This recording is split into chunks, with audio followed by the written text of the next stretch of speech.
It's Monday, and you know what that means. That just so happens to be the day that I like to talk about monsters. I'm, of course, Jeff Arbuckle. This is Monster Mondays, presented to you by Film Seizure.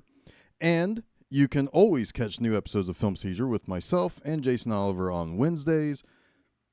But Mondays, they're for me to talk about monster movies. Oh, do I have a classic one for you for this week? I know we've talked about sci-fi stuff before with like Extro and all those Godzilla movies that we've talked about and Bug. But this might be one of the more well-known outer space monsters to ever come to Earth from a pop culture standpoint. It's 1958's The Blob, starring Steve McQueen in his big screen debut and directed by Irvin Yeworth.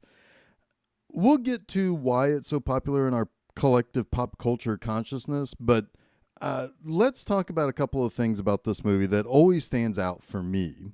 The first thing that stands out is the creature itself, and I think that probably stands out for everybody who has seen this movie or who enjoys this movie. The Blob is just surprisingly succinctly descriptive of the creature, right? I mean, the Blob is a simple 2-word description that a massive number of people should all have the basic idea, the same basic image in their mind of what that is. It's just a giant goop pile. Considering this movie ultimately made $4 million at the box office, it became an incredibly popular movie in the drive-in and small town theater circuit. This is a movie for young people, starring young people, and features a super recognizable monster thing. Plus, it was shot in color. This had all the markings for a hit in 1958. The other thing that I like to think about when I think about this movie, and no, it isn't the most famous scene of the movie, it's the theme song that's been co-written by Burt Bacharach. It's so happy and catchy and doesn't seem to actually conjure up any imagery or imagination that this thing is going to be a super scary monster or nothing. Here, just take a listen to the main bits of the song right now. Beware of the blob, it creeps and leaps and glides and slides across the floor, right through the door and all around the wall. A splotch, a blotch, be careful of the blob. All right, so like any good thing from outer space, we start with Steve and Jane, played by McQueen and Anita Coruscant, and they're making out in Steve's convertible. They see a meteor crash nearby, and they decide to go and investigate. And naturally, because aliens are real good at landing in rural parts, they never seem to land in cities or urban centers in these movies. It lands on an old man's farm, or at least near an old man's farm. So the blob, when it lands, it's actually kind of right in the middle of the spherical rock. And as anybody would do when they see a spherical rock that falls from the sky, the old man pokes at it for a bit with a stick. Well, it breaks open and the goop kind of attaches itself to the stick. And then it eventually latches itself to the guy's hand and becomes impossible to remove. And after kind of finding the old man on their ride back into their neighborhood, Steve and Jane decide to pick up the old man and take him to the doctor for help. Now, unfortunately for the old man, the goop has gotten a little bigger and covering more of the guy's arm. Steve and Jane go back to the farm with a few other guys from town to try to figure out where the goopy stuff came from. They find the remains of the meteor and the old man's house where his little dog is kind of trapped inside.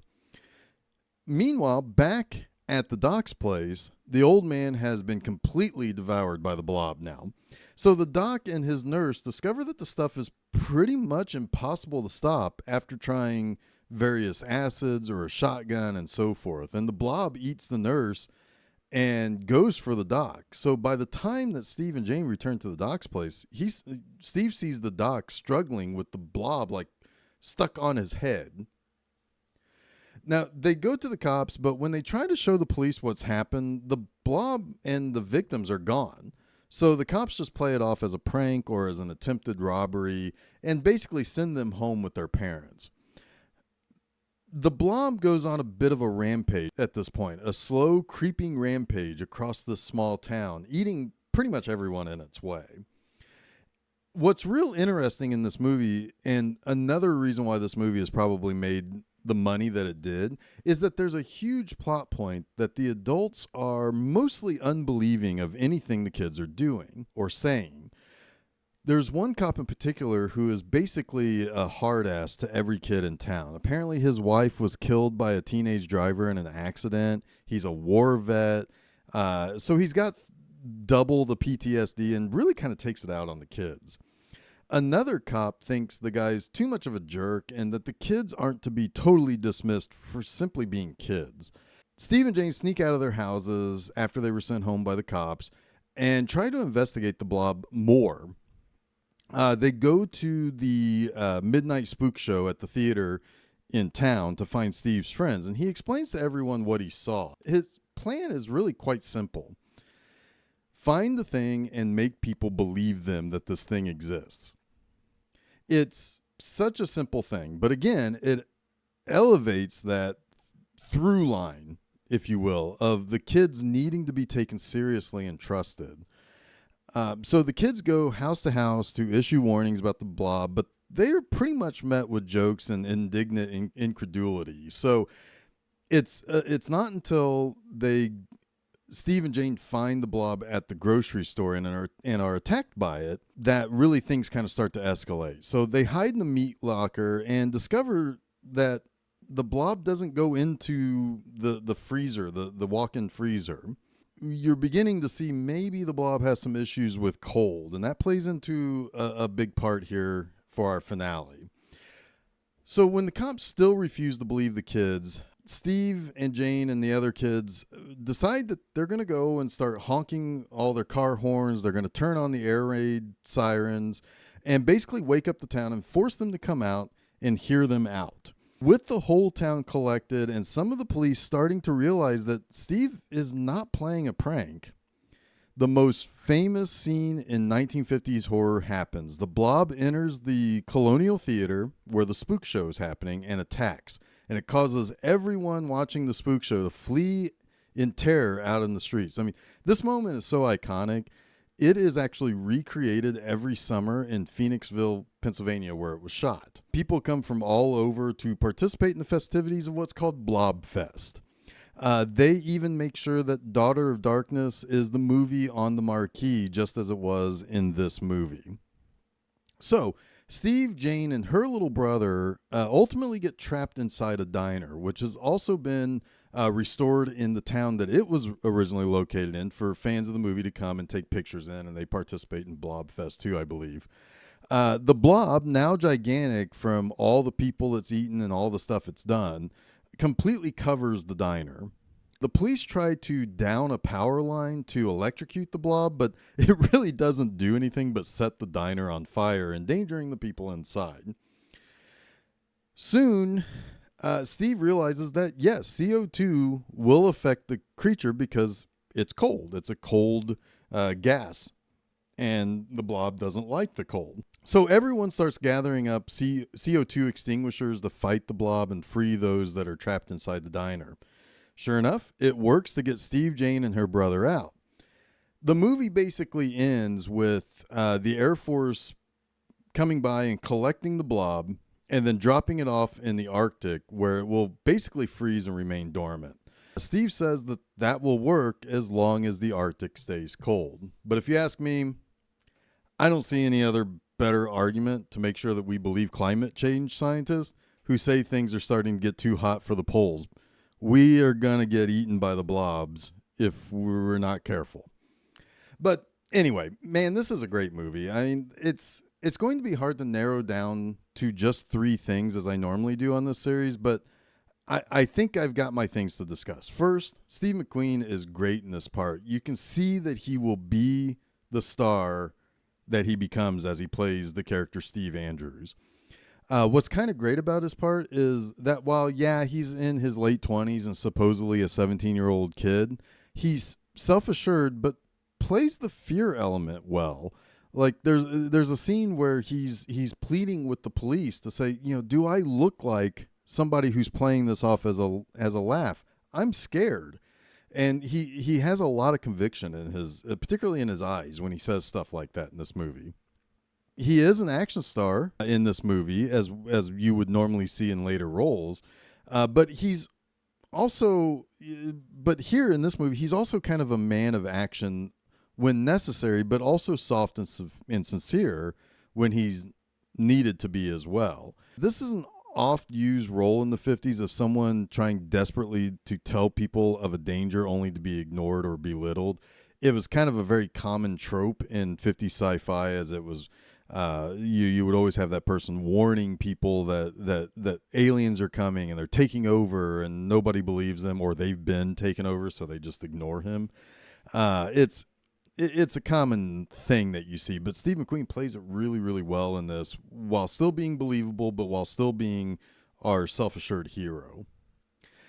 Second, the Blob itself is so simple yet terrifying. It was made from silicon, and as it continued to eat people, it gets redder and redder. The prop used for filming was actually purchased in 1965 by a film collector. And while you have a creeping menace that you think would be easy to just run away from, I find it terrifying because it is nearly indestructible. Once it latches onto you, you're screwed. You're done. So it will eventually eat stuff, get bigger, and be a much more menacing issue. But my number 3 thing is actually the legacy of the creature itself and what people claim the meaning of the movie is. First, I've already mentioned Blobfest, that should be celebrating its 20th event this year because it started in 2000. The movie did have a campy sequel in the early 70s directed by Larry Hagman of Dallas fame called Beware the Blob. It was remade as a much more of a horror movie with a little bit more gross special effects, and that's a little bit more fitting of the late 80s. It still deals with the undertone of conspiracy and paranoia, sort of how the original does. I say sort of, only because while I say it is about teenagers being taken seriously when they say there's a danger in the town, a guy by the name of Jeff Charlotte wrote a book called The Family, the Blob, where he asserts that the movie was about the creeping horrors of communism, and freezing it was the only way to defeat it. So, like a Cold War. Now, one of the screenwriters, Rudy Nelson, vehemently denies this assertion of what the movie's about. I think it's easy to point to the thing, turning red as it devours people and gets larger and more powerful, etc. I can see where people will say that is an allegory for communism, but I still think it's really more of a Boy Who Cried Wolf analogy, with teenagers mostly seen as a bunch of punks pranking the man, now needing to be taken seriously and vindicated when a real deal issue is happening to the town and its people. They actually almost become patriotic of the town. They start to warn people as a way of defending them, and they become the people who are in the know, not just some dumb kid. So imagine how well that played to younger audiences. Particularly in the 50s, as teenagers were kind of known to rebel or begin rebelling a little bit more. It's a pretty good message for them. Well, that wraps up this week's Monster Mondays. Until next week, I'll see you later. And don't forget to check out new episodes of Film Seizure each and every Wednesday, and a new installment of Monster Mondays each Monday on filmseizure.com, as well as check out new posts at my website, bmovieanima.com, every Friday morning.